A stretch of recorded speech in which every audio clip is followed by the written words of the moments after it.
Welcome to my channel. Today we're going to talk about the secret dark psychology of influence and power. We will also explain how manipulation and control work. 1. Borrowing and lending. In many cultures, if you want something from someone, you must first show willingness to help them by doing them a favor. By doing this, they feel indebted to you and are more likely to say yes to your request. This is called the reciprocity of obligation, or the law of reciprocity. This principle states that people are more likely to return a favor than those who have received a favor. You can use it to get someone to buy you lunch by offering to pay for their lunch the next time you hang out. It also works with friends. Ask a friend for a small favor like helping you move, and then you can ask them for a larger favor later on, such as lending you money. 2. Scarcity. People want what they can't have. When something is rare, it becomes valuable.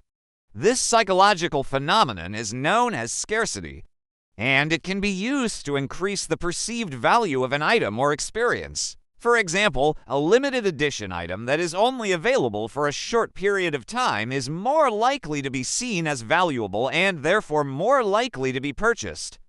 Similarly, an event or experience that is rare or hard to obtain is more likely to be seen as special and memorable.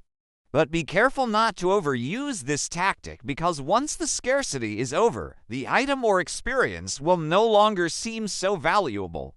Also, don't try to make common things scarce. People won't believe you. For example, if you say there are only 2 tickets left for a concert when in reality there are hundreds of tickets still available, people will see through the lie and you will lose their trust.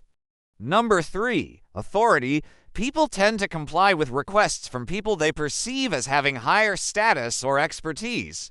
This is known as the authority bias, or the power of the uniform. For example, people are more likely to listen to a police officer than to an ordinary citizen. Similarly, people are more likely to follow the advice of an expert than the advice of a novice. To use this principle effectively, you need to establish your credibility and expertise. This can be done by acquiring relevant knowledge and skills, gaining recognition from others in your field, and dressing and acting in a way that conveys competence. Once you have established your authority, you can use it to persuade others to comply with your requests.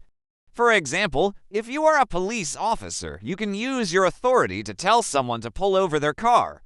If you're an expert in finance, you can use your authority to persuade someone to invest in a particular stock. 4. Commitment and consistency. Once people have made a commitment to something, they are more likely to follow through with it, even if their circumstances change. This is known as the commitment and consistency bias. For example, people who have signed up for a marathon are more likely to run the marathon even if it rains on the day of the event. Similarly, people who have made a public declaration about something are more likely to follow through with it. To use this principle to your advantage, you need to get people to make a small commitment early on. This could be as simple as asking someone to perform a small favor. Once they have made the commitment, they are more likely to follow through with it, even if their circumstances change. For example, if you ask a friend to proofread a document for you, they are more likely to do it even if they are busy at the time. 5. Reciprocal relationships. People are more likely to help those who they like and trust. This is known as the reciprocal relationship bias. For example, people are more likely to return phone calls from people they know and like than from people they don't know or don't like. Similarly, people are more likely to help those who they feel are deserving of help. To use this principle to your advantage, you need to build relationships with people and show them that you are trustworthy and deserving of their help. This can be done by being reliable, keeping your promises, and being willing to help others. Once you have built these relationships, you can call in your favors when needed. For example, if you need help moving, you can call in your favors from your friends. 6. Social proof. People look to others for cues on how to behave. This is known as the social proof bias. For example, people are more likely to buy a product if they see that other people have bought it. Similarly, people are more likely to donate to charity if they see that other people have donated. To use this principle to your advantage, you need to provide evidence of others' approval. This could be in the form of testimonials, reviews, or simply showing how many people have already bought or donated. For example, if you are trying to sell a product, you could show testimonials from satisfied customers, or you could show how many other people have bought the product. 7. Liking. People are more likely to comply with requests from people they like. This is known as the liking bias. People are more likely to say yes to requests from people they find attractive, similar to themselves, or have spent time with. To use this principle to your advantage, you need to make yourself more likable.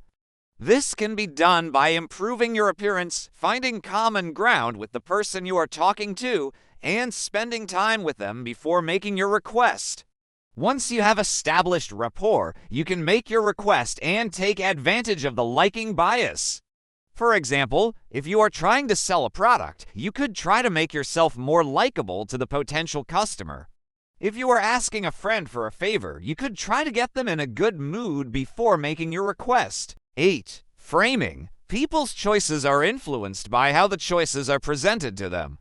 This is known as the framing bias. For example, people are more likely to buy a product if it is framed in a positive light rather than a negative light.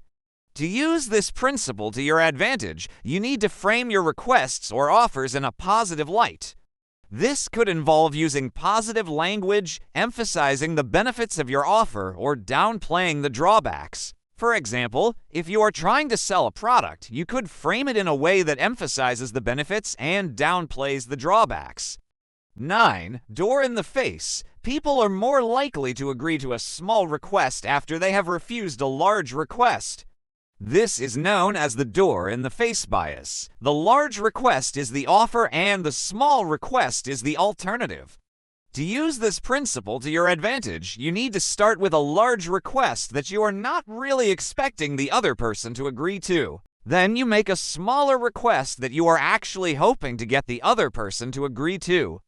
For example, if you are trying to get a friend to lend you $100, you might start by asking them to lend you $500. When they refuse, you can then ask for the $100. 10. Foot in the door. People are more likely to agree to a large request after they have agreed to a small request. This is known as the foot in the door bias. To use this principle to your advantage, you need to start with a small request that you are sure the other person will agree to. Then you can follow up with a larger request.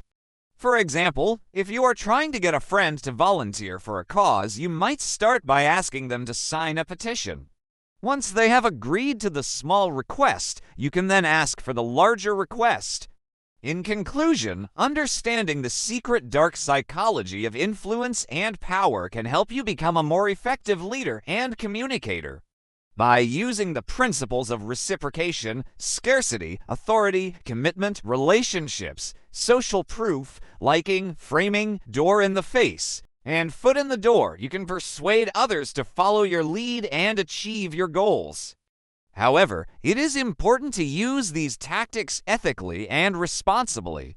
Manipulation and control should never be used for personal gain or to exploit others. Rather, they should be used to help you achieve your goals while also considering the needs and feelings of those around you. By following these guidelines, you can harness the power of influence and persuasion to create positive change in the world. Thank you for watching our video on the top 10 secret dark psychology of influence and power. We hope you enjoyed it and learned something new. Please let us know what you think in the comments below. We would love to hear your thoughts. If you liked this video, please give it a thumbs up and share it with your friends. Don't forget to subscribe so you never miss out on any of our videos.